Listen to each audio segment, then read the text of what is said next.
नमस्कार दोस्तों, स्वागत है आप सभी का। आप जुड़ चुके हैं हमारे YouTube प्लेटफॉर्म से। देखिए, आपको पता है अच्छे से कि डीएसएसबी ने पीजीटी की वैकेंसी अनाउंस कर चुका है। वो अब जो स्टूडेंट पहले से तैयारी कर रहे हैं उनके लिए सिर्फ एक हर्डल है, क्या कि सिलेबस चेंज हुआ है। तो नए सिलेबस के अकॉर्डिंग जो टॉपिक मेंशन है वो तैयार करने पड़ेंगे आपको। उसमें कुछ चीजें तो पुरानी हैं, कुछ नई हैं।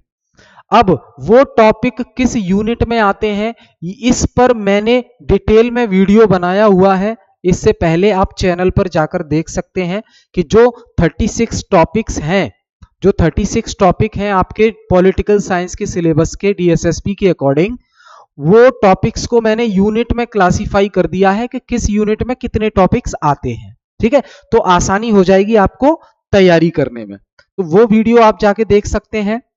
आज हम बात करेंगे वेस्टर्न पॉलिटिकल थिंकर, जो पहली यूनिट है आपकी, उसमें प्लेटो के बारे में। प्लेटो जो वेस्टर्न पॉलिटिकल थिंकर है, पाश्चात्य राजनीतिक विचारक हैं, उनके बारे में समझेंगे और कुछ उनकी जो थ्योरीज हैं, सिद्धांत हैं, उनके बारे में हम समझने की कोशिश करेंगे और कैसे कैसे प्रश्न पूछे जाते हैं उस पर भी हम बात करेंगे। ठीक है, तो शुरू करते हैं हम प्लेटो। ठीक है, देखिए यहां देखेंगे, आप ध्यान से देखेंगे, चीजों को समझेंगे। हमने पिछली क्लास में बेसिक बात की थी कि एक एंशिएंट ग्रीस में एक जगह हुआ करती थी। एंशिएंट ग्रीस में एक जगह हुआ करती थी, यानी कि प्राचीन यूनान में एक जगह हुआ करती थी। कौन सी? वो थी एथेंस। कौन सी? वो थी एथेंस। ठीक है, एथेंस नाम की एक जगह हुआ करती थी, वहां के थे प्लेटो। ठीक है, तो जो हम पढ़ने वाले हैं प्लेटो के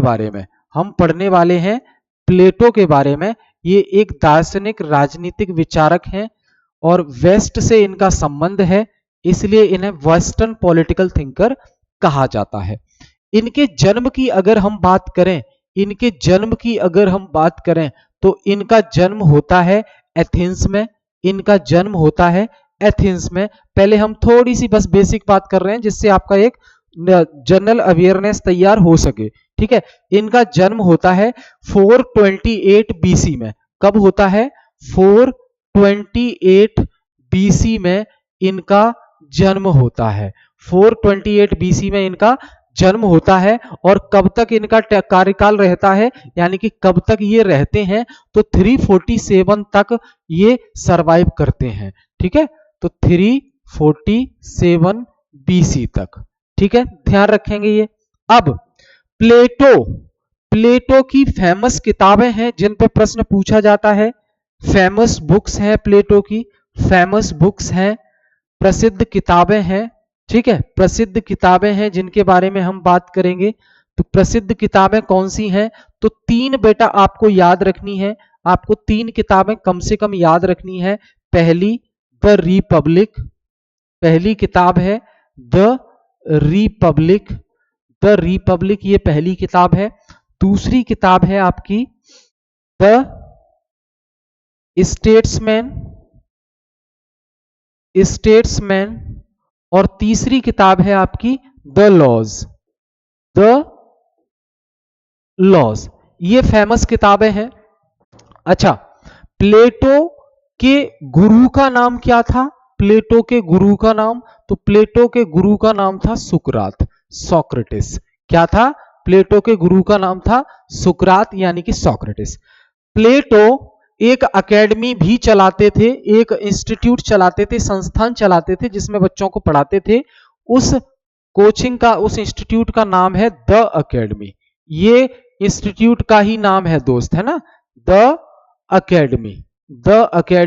ये प्लेटो के इंस्टीट्यूट का नाम है। ध्यान रखेंगे भाई, बात समझ ना आए तो कमेंट करके जरूर बता देना हमें। बात समझ ना आए तो कमेंट करके जरूर बता देना।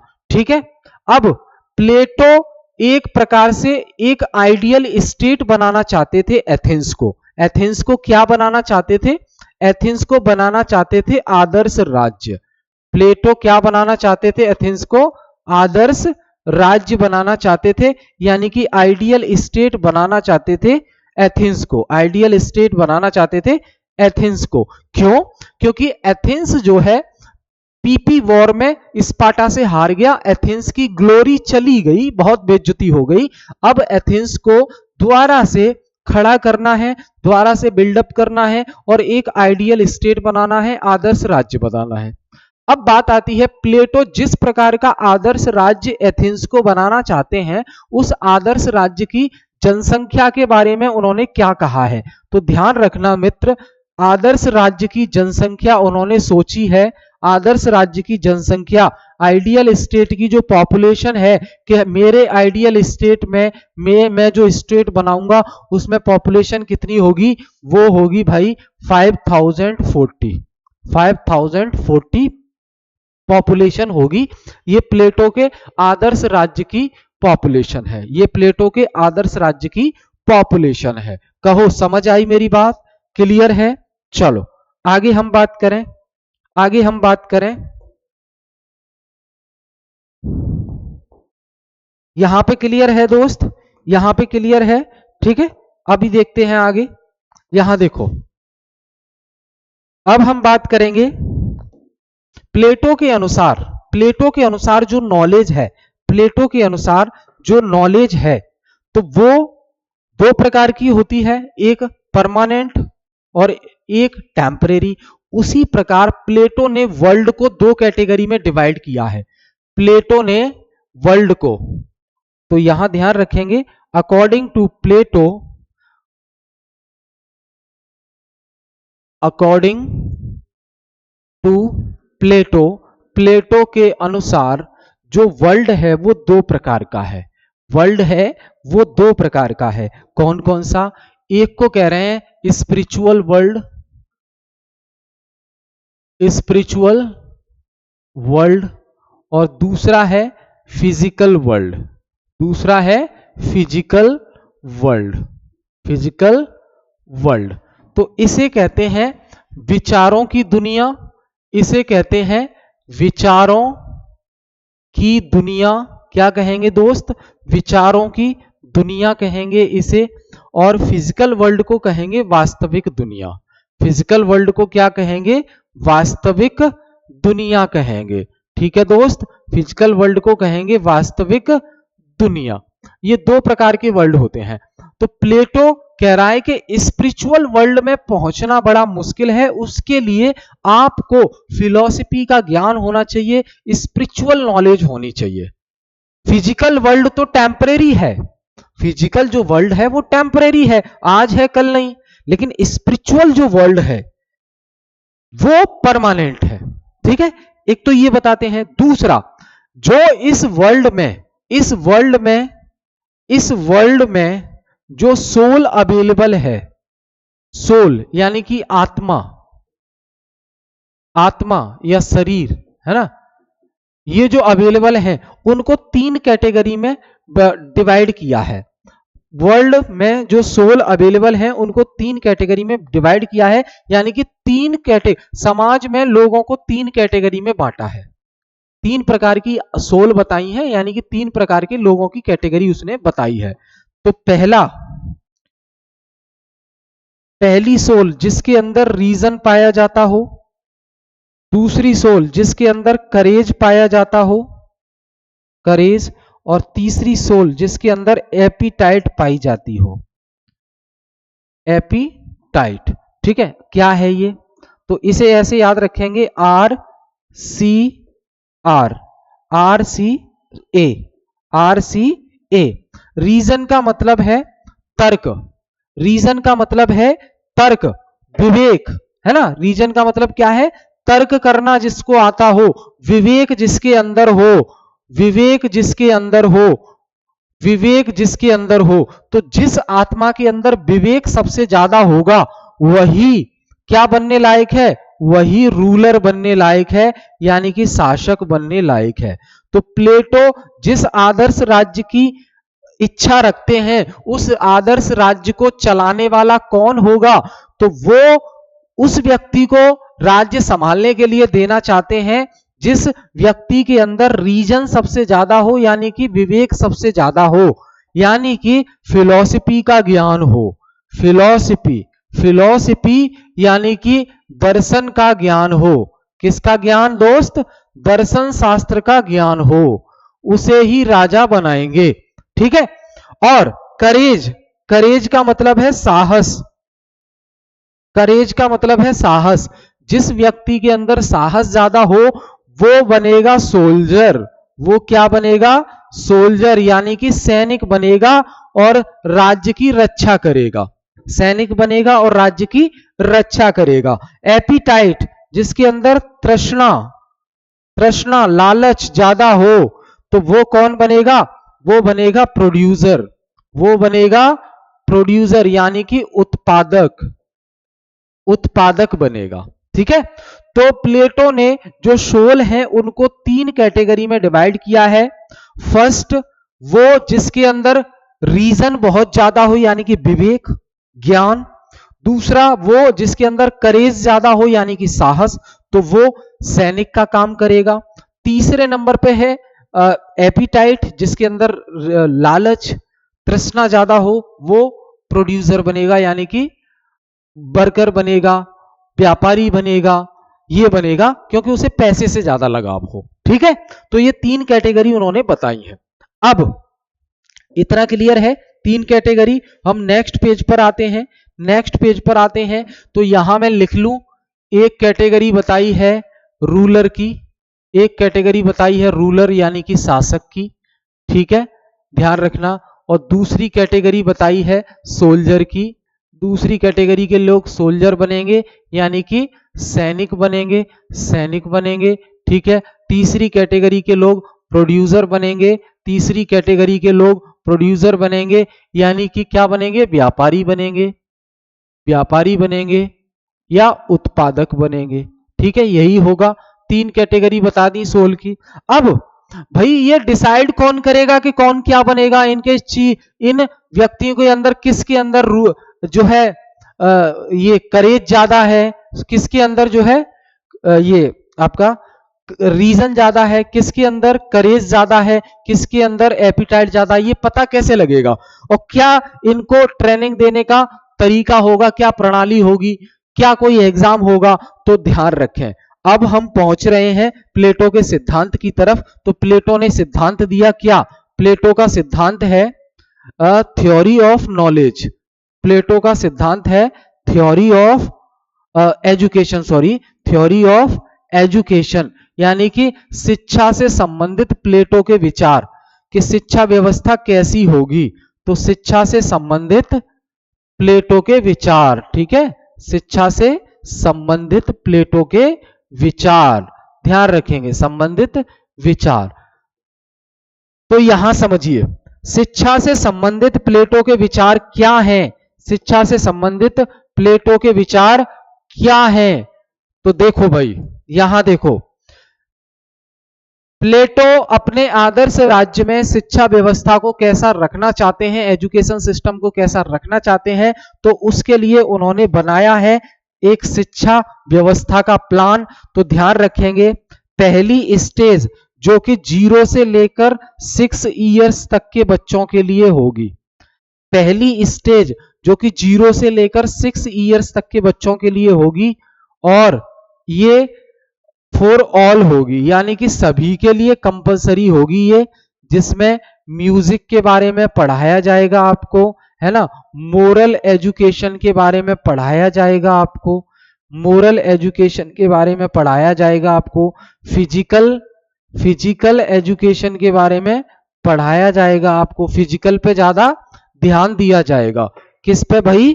फिजिकल पे ज्यादा ध्यान दिया जाएगा। ठीक है, क्लियर है। और फिर इसके बाद जो स्टेज आएगी, ये तो सभी के लिए हो गई।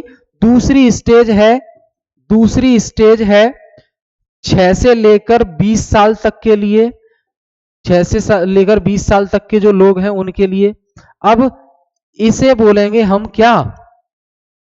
यहां पे जो पढ़ाया जाएगा वो मैथ्स पढ़ाया जाएगा, एस्ट्रोलॉजी पढ़ाया जाएगा, और आपका मैथ्स हो गया, एस्ट्रोलॉजी हो गया, और यहां ध्यान दे देना है आपको, ये जो स्टेज है, ये ज्योमेट्री भी पढ़ाया जाएगा यहाँ पे, ज्योमेट्री, ज्योमेट्री।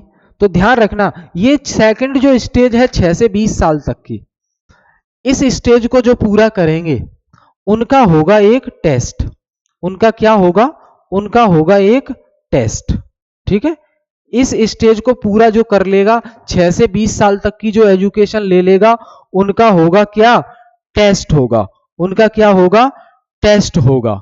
तो ध्यान देंगे, इस टेस्ट में जो फेल हो जाएगा, जो फेल हो जाएगा वो क्या बनेगा? वो बनेगा भाई प्रोड्यूसर। वो क्या बनेगा? प्रोड्यूसर, यानी कि व्यापारी बनेगा। क्योंकि पता लग गया कि इसके बाद वो ये वाली एजुकेशन प्रणाली में पास नहीं हो पाएगा, फेल हो गया है, तो फिर इसे अलग कर दो।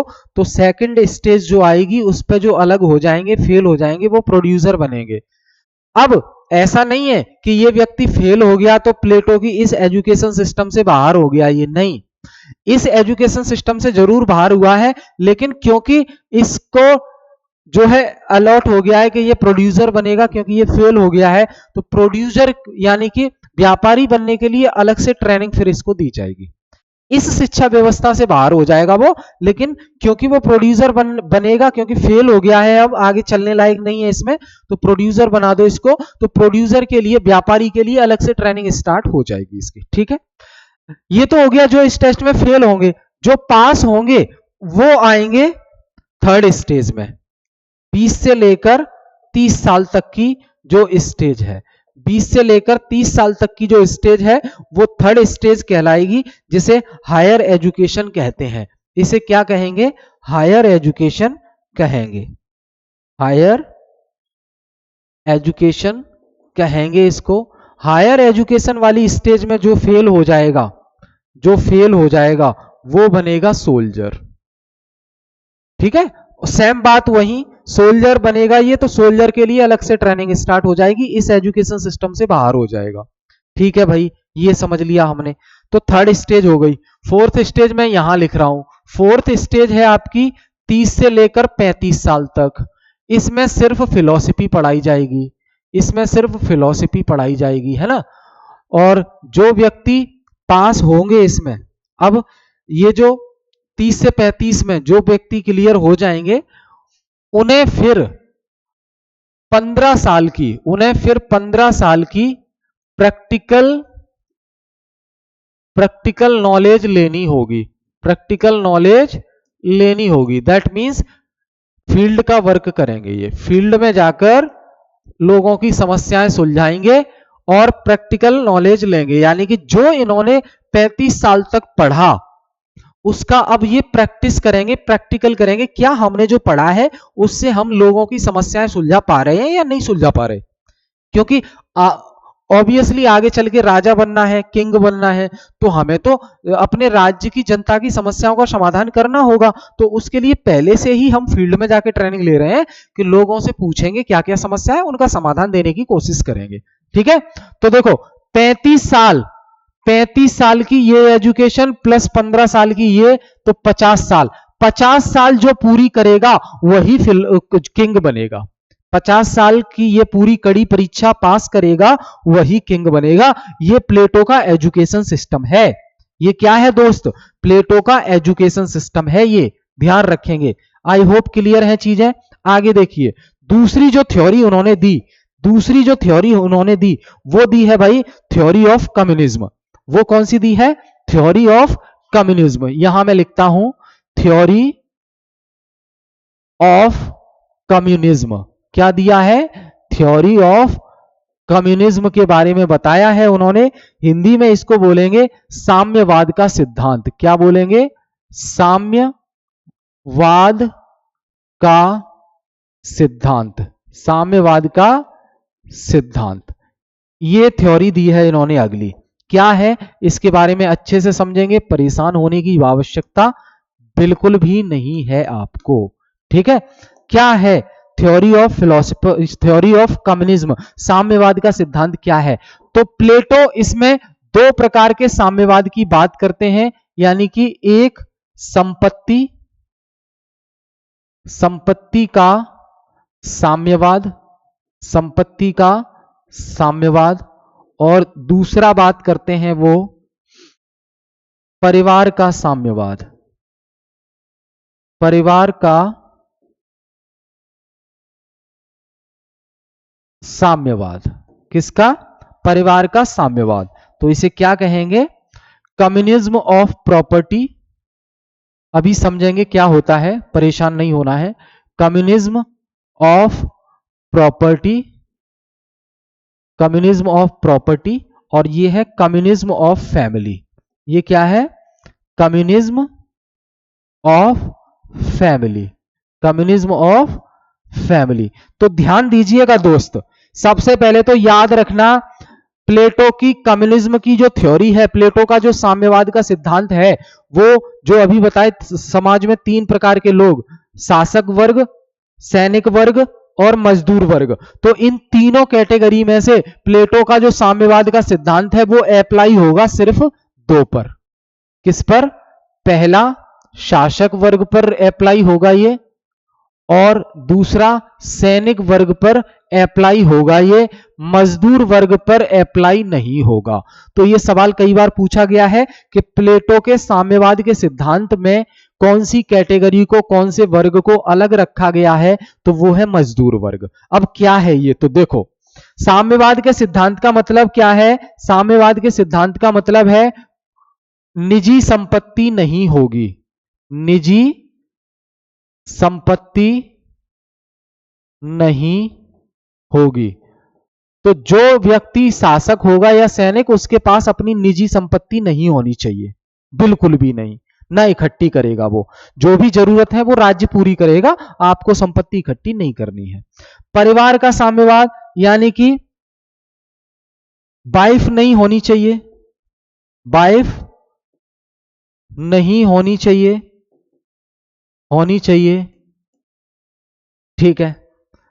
अब इसके पीछे बताता है कि देखो प्रॉपर्टी करप्शन करने के लिए मजबूर करती है, फैमिली भी करप्शन करने को मजबूर करती है, ऐसा वो बताता है। अब उससे सवाल पूछे गए कि चलो प्लेटो साहब मान लिया कि जो शासक और सैनिक है उनके पास निजी संपत्ति नहीं है, परिवार भी नहीं है, लेकिन ये बताओ वो अपनी जनरेशन आगे कैसे बढ़ाएंगे? अगर फैमिली नहीं होगी तो उनकी आगे जनरेशन कैसे बढ़ेगी? तो उसका समाधान इन्होंने दिया, उसका समाधान इन्होंने दिया कि देखो जो शासक वर्ग है या सैनिक वर्ग है, सैनिक वर्ग है, वो शासक से ही मिलकर, और सैनिक जो है सैनिक वर्ग से ही मिलकर संतान उत्पन्न करें, संतान पैदा करें, पैदा करें, और जैसे ही संतान का जन्म होगा उस संतान को स्टेट उठा ले जाएगा, यानी कि वो संतान सरकार के पास आ जाएगी, सरकार के पास आ जाएगी।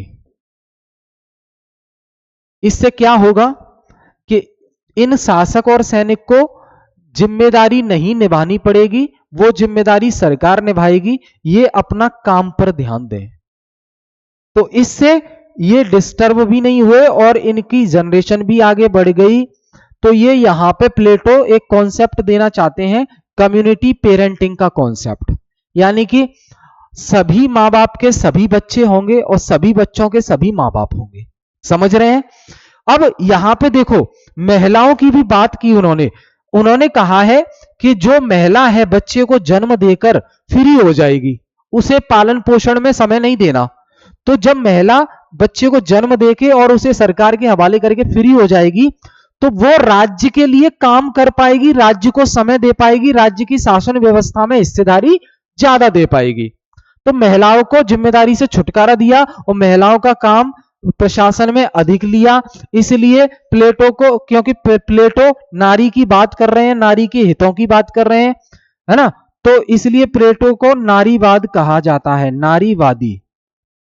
प्लेटो को प्रथम नारीवादी कहा जाता है क्योंकि यहां प्लेटो देखो नारी के हित में बात कर रहे हैं कि जो फीमेल है वो बच्चे को जन्म देके मुक्त हो जाएगी पालन पोषण से, तो नारी के हित की बात कर रहे हैं। तो प्लेटो को प्रथम नारीवादी यानी कि फर्स्ट फेमिनिस्ट भी कहा जाता है।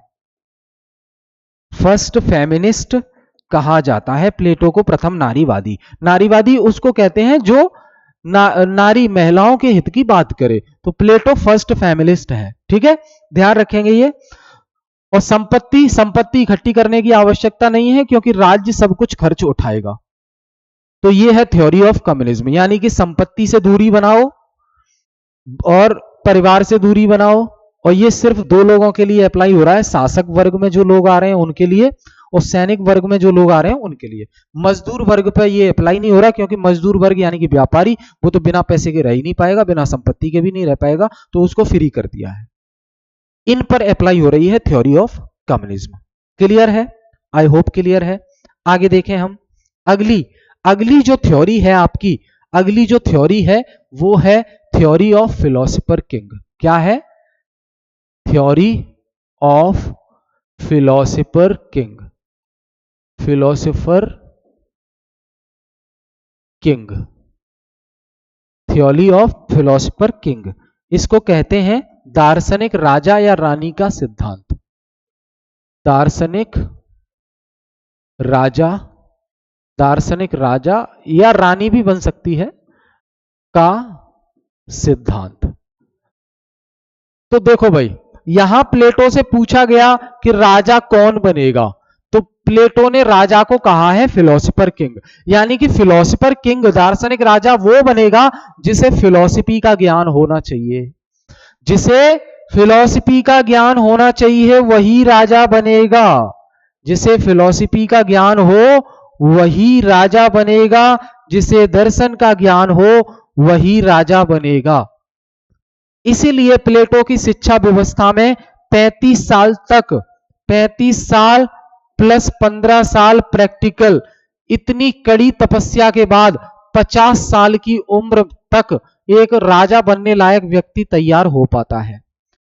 फिलॉसफी का ज्ञान होगा तो वो उसे किसी से मतलब नहीं होगा, किसी से मोह नहीं होगा, वो राज्य के लिए आराम से काम करेगा, राज्य के लिए काम करेगा, क्योंकि वो इतना बड़ा त्याग करके आया है तो उसे कोई लगाव नहीं होगा।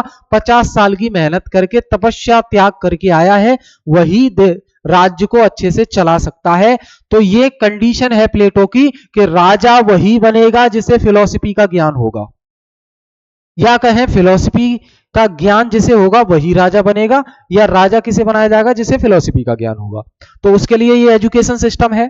ठीक, अब प्लेटो से पूछा गया भाई कि भाई प्लेटो ये बताओ, आपने इतना पढ़ाया, इतना तैयार करके, ट्रेनिंग करके तब राजा बनने लायक बताया है आपने, और ये व्यक्ति भी अगर भ्रष्टाचार कर दे तो, ये भी मनमानी करने लगे तो, क्योंकि ये तो एक व्यक्ति का ही शासन रहा देश में, और वो व्यक्ति का दिमाग घूम गया, मनमानी करने लगे तो प्लेटो ने कहा तो देखो भाई, फिलोसोफर किंग सब कुछ कर सकता है, पीके मैं बोल रहा हूं यहां पे फिलोसोफर किंग, इस पर कोई लॉ अप्लाई नहीं होंगे, कोई भी कानून अप्लाई नहीं होंगे, ये प्लेटो ने इम्यूनिटी दे दी है।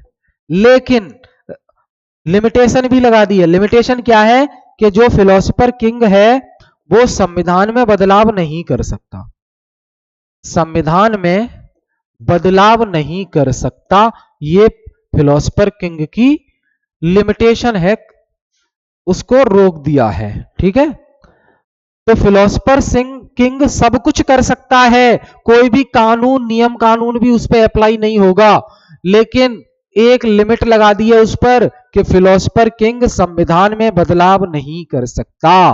पीके can not change the constitution, philosopher king can not change the constitution, ये लिमिटेशन है। बाकी फिलोसोफर किंग सब कुछ कर सकता है, क्योंकि प्लेटो का मानना है इतना बड़ा त्याग करके आया है, भ्रष्टाचार नहीं करेगा, अगर दिमाग में आ भी गया तो संविधान नहीं बदल सकता, ये लिमिटेशन लगा दी है, ये लिमिटेशन लगा दी है हमने। ठीक है भाई, क्लियर है ये? तो बेटा ये याद रखना है। तो ये हमने डिस्कस किया है। आई होप ये थ्योरी आपकी जो थोड़ी सी टफ है समझ में आ गई होंगी। फिर मिलेंगे हम अगले कुछ टॉपिक्स के साथ। ऑफलाइन क्लासेस हमारी स्टार्ट हो चुकी हैं।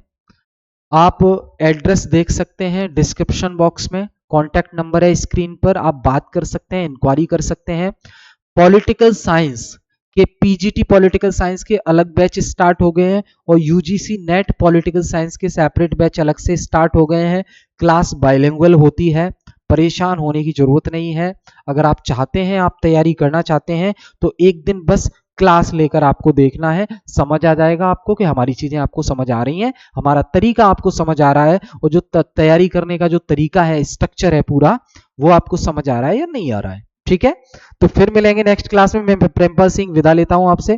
Thank you all of you.